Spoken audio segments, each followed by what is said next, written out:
with some ideas. There's lots of history. It's like there's a lot of story around it. But in terms of here's the mimer on Hey Tavis, no, not so much. Well, there's sichas. There's a couple of Farbringers when Rabbi went into it. It's not the kind of thing that we can sort of knock out in a day here. So I figured let's let the Farbringen talk. Because we were busy with Hanukkah and it comes up. Yutes Kislev. Of course. You weren't at the Kiddush? I was. I remember you saying, yeah, next week. I'm sorry? If you want to get through all three of should we continue by Saladani then? I'll handle the Seder. You handle showing up. We'll have a deal. No, we're going to do it, Shmuel. We're going to make it. Have faith in the Chevra. Have faith in the Chevra. All right. Here we go, my friends. Very cool sikha. This is a little sikha, but it's really got some deep ideas in it, and it's one of my favorites actually because it's you'll see it's a klal in Avodas Hashem which we don't stumble into every day. Let's begin. Rosh Chodesh Teves Tamid Bechad Mi'Chanukah. Rosh Chodesh Teves is always one of the days of Chanukah, as is known. Kolel Rosh Chodesh as Kol Yemei Chodesh, and Rosh Chodesh always contains in it all the days of that coming month. That's why it's called the Rosh, right? As opposed to the beginning, it's called the head. Kerosh kemashmuso hapshuta, like the simple meaning of a head. Hakol is kol b'yachodesh, just like the head contains the whole body. The head of the month contains all the days of the month. This is a theme that we see over and over again.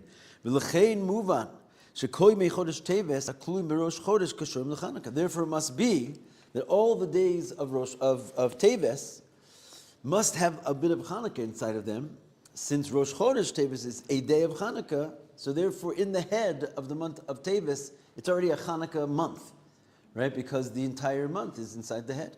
5 or 6, right? It's 6 or 7, I believe. V'kein b'Chodesh Teves yesh shnei yamim yuchadim. Also, Chodesh Teves has its own, besides Chanukah, it has its own couple days of interest, actually, the Rabbi doesn't mention here Hey Tevis, which is the most interest, but this sikha was said before Hey Tevis holiday happened. This sikha was said in 1975. So he says it has two important independent days, which is the fast of the 10th of Tevis and the Yom HaHilula Shel Admor Hazakin Chaf Daled Tevis. Awesome day, the passing of the Alter Rebbe.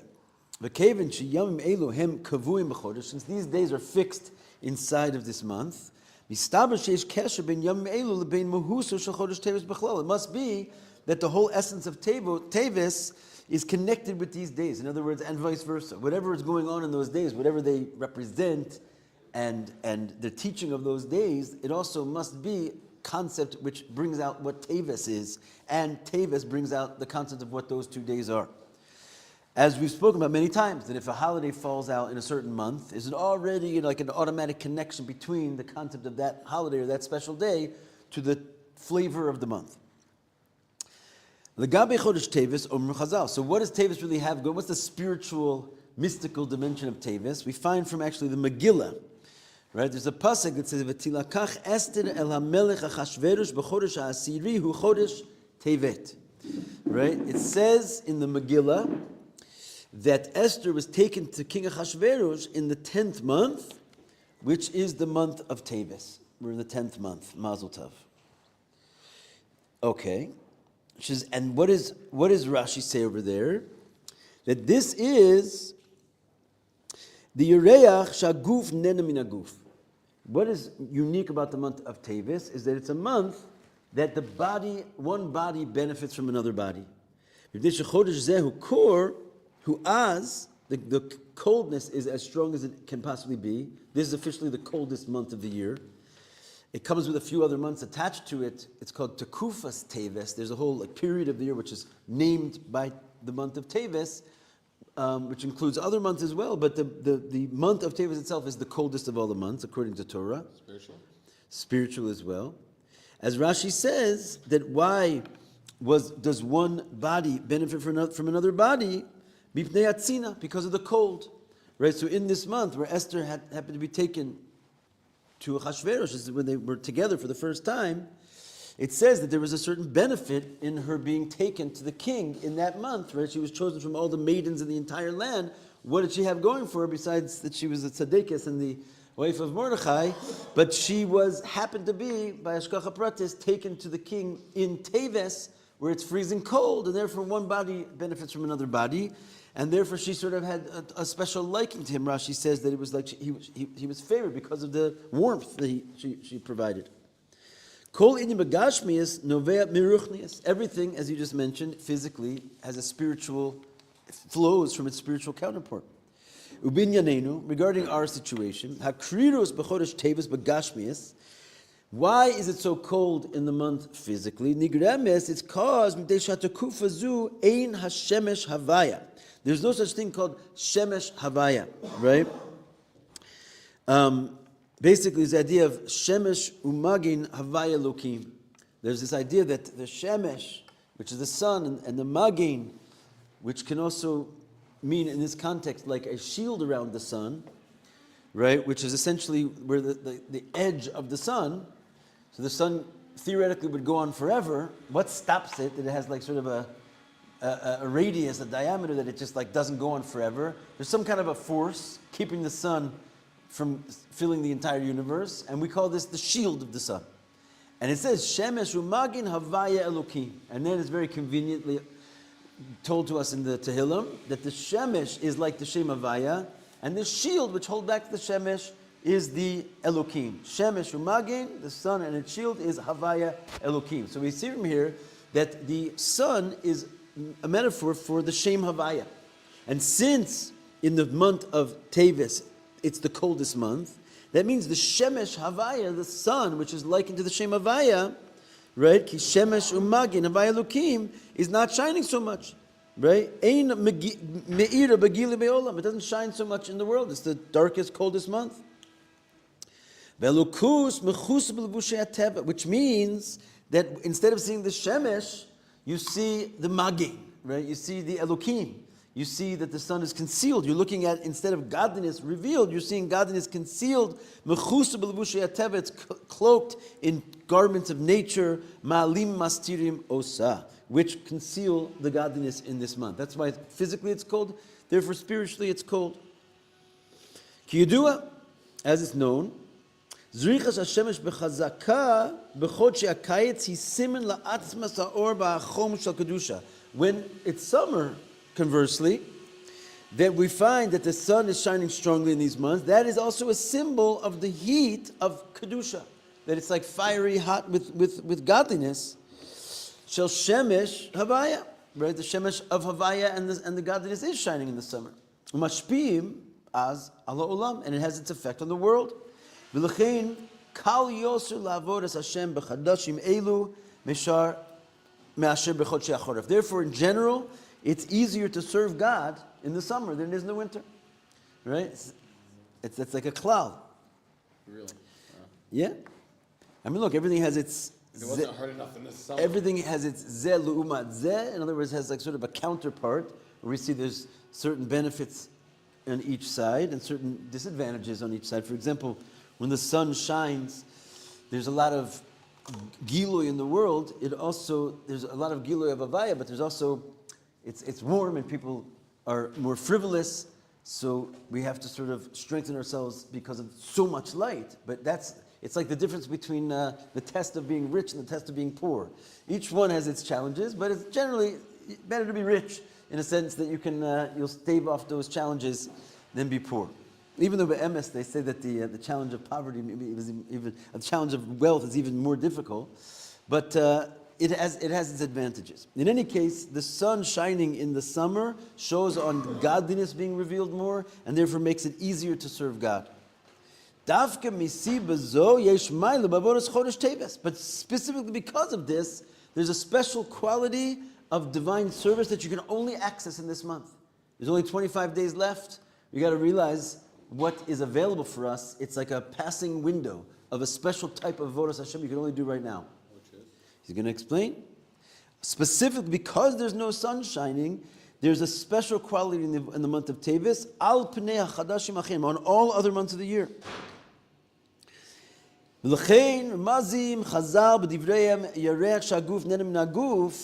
why the sages hinted in these words that this is a month where one body gets benefit from another body. What's the concept that we're suddenly kind of getting a little risque with this one body benefit from another body? Ish ve'isha hem mashal HaKadosh Baruch Hu b'Knesset Yisrael. Because man and woman who are busy warming each other up, this of course is Hashem and the Jewish people. Man and woman is a metaphor for God and the Jewish people. Shavuos Yisrael b'chodesh shabo yesh tzina, right? Which means in the particular month where it's the coldest in the world, this goremes hana lamayla. This creates a certain warmth and preciousness above for Hashem. Right? In other words, because it's so cold, there's a special benefit that the man has from the woman, that God has from his children, from his wife. What's that? Doesn't that sort of contradict what you just said, like that during summer months the fire is revealed more and it's warming up and everything? So In other words, it's a different thing. It's a lack of revelation of God, but in that place where there's a lack of revelation of God, there's a unique opportunity to give God a special benefit, a special. In other words, it's not warm outside, but the warmth comes from the unique hana that Hashem has from our avoda in the cold. In other words, it's because of the cold that there's a special benefit from the two bodies they have from each other. If it was warm, there wouldn't be that special benefit from the two bodies. So the man wouldn't, so to speak, love his wife as much in the summer because he doesn't get the benefit from her body. But in the cold, specifically it's cold. In other words, there's less revelation, but there's a unique benefit that comes out of it. So it's like, what's it called? Roda above versus above to below or whatever? Similar, yes. It's a unique, he says in the footnotes here, it's like the Indian of the avodah of a Baal Tshuva versus a tzaddik, which is similar to what you said. Let's take a look. How is that? Os Gimel. How is that? Below to above? Shuva and a tzaddik. Because the tzaddik works from above to below. In other words, he's not sort of fighting against the grain. His godly soul is just kind of empowering him to bring godliness. He's the summer, yeah. Kol inyan b'Torah hu meduyak b'yoser. Everything in Torah is exact, very exact. This language that the sages used, when it says one body benefits from another body, specifically the word body, matim leperosh hapnimi shel ha'el. It's connected with the inner dimension of what we just said. Shakavana hi lahanas hakadosh baruch hu ma'avodas b'nei Yisrael. The kavana here that we're talking about, we just said that, so to speak, the husband benefits from the wife, that the benefit that Hashem has from the Jewish people, it's connected with this word guf.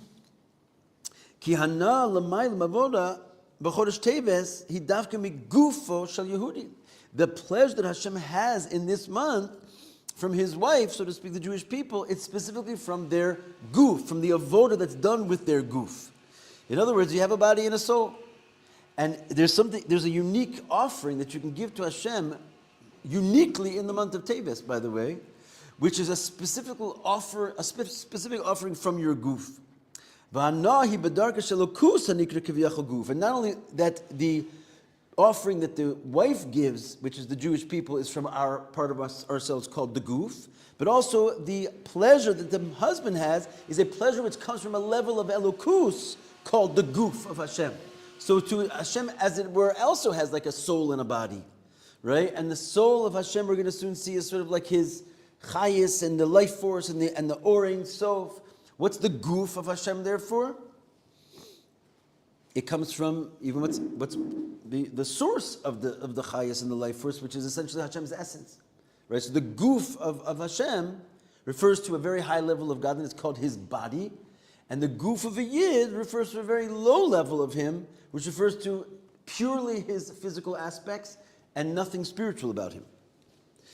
So this is what he said, haguf nenem min haguf, because of the cold, the words of the sages were exact.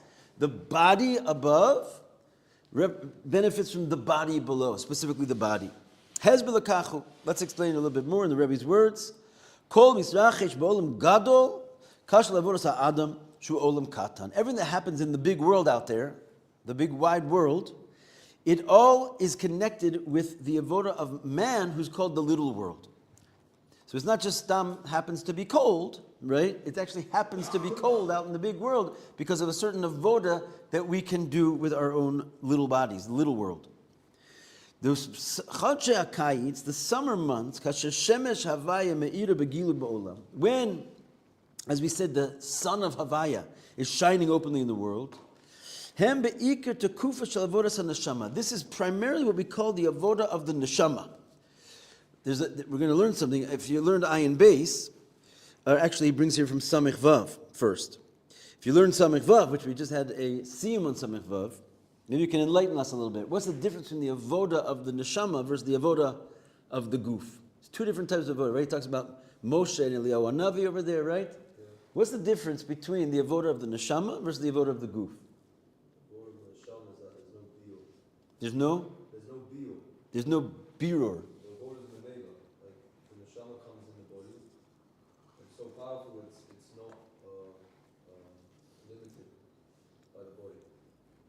But the avoda of the body is that we do have to work with the limitations of having a body. Which thus means though that we're able to actually refine the body. So it has a maila. Yeah. Okay, good. So the avoda of the neshama in a simple sense, Like there's no concealment, the avoda of the neshama. It's just like straight view. That's very powerful. okay. I mean, it comes into the place of the body. So in other words, it could have a little bit of something to conceal it. But the point is that you're not busy necessarily working on removing the concealments of the body, just that they shouldn't get in the way. Because the main avoda is that you want to. So what is the avoda of the neshama basically? It's essentially davening, learning, right? Like feeling spiritual and doing spiritual things. But you'd think that that's just like that's the only avoda, right? But ultimately, this is an avoda which is called the avoda of the neshama. Notice this, like the neshama enjoys this, and the soul comes down in this world to express those spiritual things in a physical place. It's called the soul's work, and this is basically a summertime job, right? It's your summer job. But the kufazu ein haguf master kol kach es or neshama. What do we say? That the shemesh havaya represents when there's not so many concealments, and therefore the summer is when there's not so many concealments. The shem elokim, which is like blocking all the revelation, is not as strong. There's mostly daylight hours and it's warm, etc. So therefore, that represents that in your body, which is like your elokim, it's not putting up so much of a fight on the power of the soul, as Yehoshua Menachem Mendel just said, sort of coming in doing its thing. There's mostly sun, there's mostly light, mostly warmth. So the soul gets to kind of stretch out and feel godly. In this level, at this time of a year, the body is not master kol kach al or neshama v'lechin yachol Yehudi. Therefore, a Jew can, and therefore, since he can, he must. In other words, that's the avoda. La sok bin yani neshama. You have to get involved in spiritual matters. And the job there is to like sort of feel spiritual, to focus on what it means to daven, to have a tainug in learning Torah, and this is the sort of like the spiritual side of our lives. And again, there's a time for it when it shines in the world outside. It's a siman for us that there's not much resistance on the part of the body, and therefore go for it. You can have this delight in spirituality. However, this is what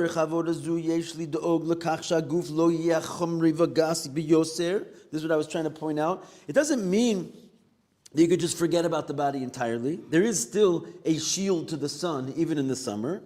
And it requires that you have to worry a little bit that the body should not be completely gas, which means like totally just going out of its way. And that's why we do have this minhag to say Pirkei Avos in the summer months, right? Because Pirkei Avos is called Milui de Chassidus. It's like Chassidic words in order to remind yourself, hey, even though it's like sort of like free game and the beach is filled with all kinds of interesting people, but you know what? You have to keep the excitement of the animal in check.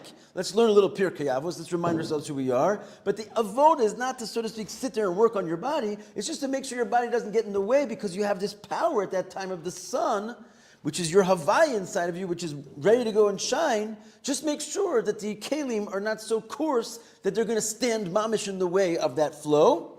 But you don't have to sit there and like spend your days working on the reality of Elokim, because it's sort of Baruch Hashem. The sun is shining. Let's chaperine and be spiritual. Just make sure you're not getting totally out of control. Ki neshama meluveshes beguf. At the end of the day, the neshama is inside of a body. V'mizgale bo b'emtzeuso, and it can only reveal itself through the body and through this intermediary of the body. Therefore, the body has to get in line to some degree so that it can serve its function of letting the soul shine. So this is what it means. The avoda is not with the body. The avoda is with the soul. Only what? Get your body so that it's not dirty and the soul can cleanly shine through it. And then you can focus on all the geschmack of Kedusha. But the work of the body, it's only a preparation for the real work at that time, which is that Yehudi Masiras Akisoy Hamastiras or Neshama. You're just removing the blockages on the light of your soul in order Sheyacholios Ovid Hashem Benishmaso, so that you can do the real voda of the sun, Shemesh Havaya, which is serving Hashem with your soul. However, Le'uma Zos, now you got the winter months ahead of you. When the Shemesh Havaya Eino Me'ira Kol Kach, you don't have so much sun, which is also a siman for our avoda. It's not the time to start sort of harnessing our sun power, our godly revelation, because it's not available. It's not the call of the hour. We're busy dealing with the shield of the sun, and that's sort of what's coming and showing itself in the world all over the place. You don't see the sun, you don't see the heat, so you got your hands on the Shem Elokim. That's what you're meddling with. And therefore it's a time which is physically cold and spiritually cold. As ikar avodas ha'adam hu avodas ha'guf l'zachecho levaras ha'guf. Now your main service now might not be so exciting for you, but again, you got 25 days. You might as well chaperein, as they say, and do the avoda, which is fitting for right now. The avoda of now is really to focus on the guf. In other words, it's not about being spiritual. It's not about the geschmack and learning as much. It's really about the control over your body. To basically take your body as its own inyan, right? And basically work it. Sometimes you're just trying to work the body so that it just, you're like cleaning the cup so that the light can shine through. And you're not so concerned with the cleanup job, just as long as it gets out of the way. But sometimes, no, I'm basically like, I am a cleaner. That's what I do. I don't care who's going to go and shine through this light. I'm going to sit here and focus on the vessel and scrub this vessel. That's like my whole purpose in and of itself. I'm not scrubbing the vessel to have it clean so that light can pass through. I'm going to take these 25 days left and I'm going to just be a guy who's working on the goof.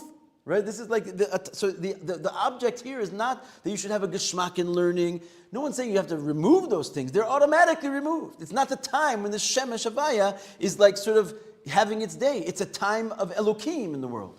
So doing the avodah of Elokim is working the body, getting the kli to be more fit. This is a time of basically taking hachlachtas tovos, in self-control, and your eating habits, in your exercise habits, in your sleeping habits. Pashut, look at your body and see how you can get it into shape. Right? It's not a spiritual thing. It's a physical avodah. And this is the idea of the avodas haguf, to refine and purify the body itself. Okay.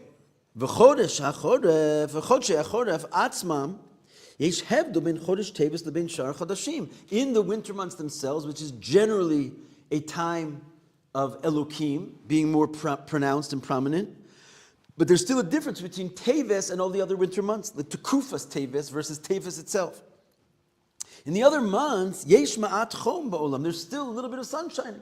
It's not like the tachlis of kor and coldness.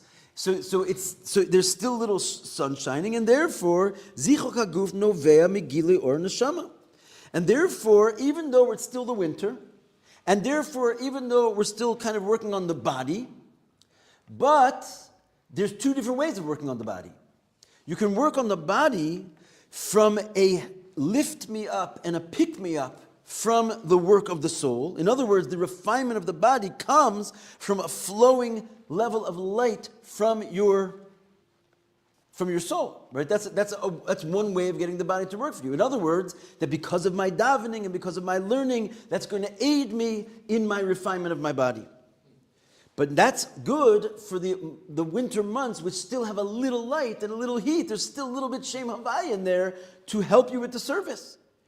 But when it comes to the Chodesh Teves, which is the Si Hakor, it's freezing cold, and it's the most dark, Matzbiya al Matzav shel Hastara Gedola Kol Kach, it's coming to point to a unique avoda, such concealment, she'einu be'efsharis is gilui or hanashama. There is no light of the soul.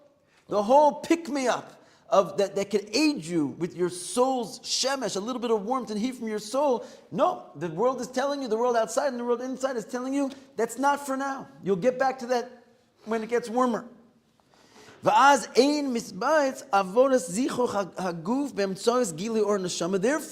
we're not working to refine the body with the aid and the inspiration of our soul's work.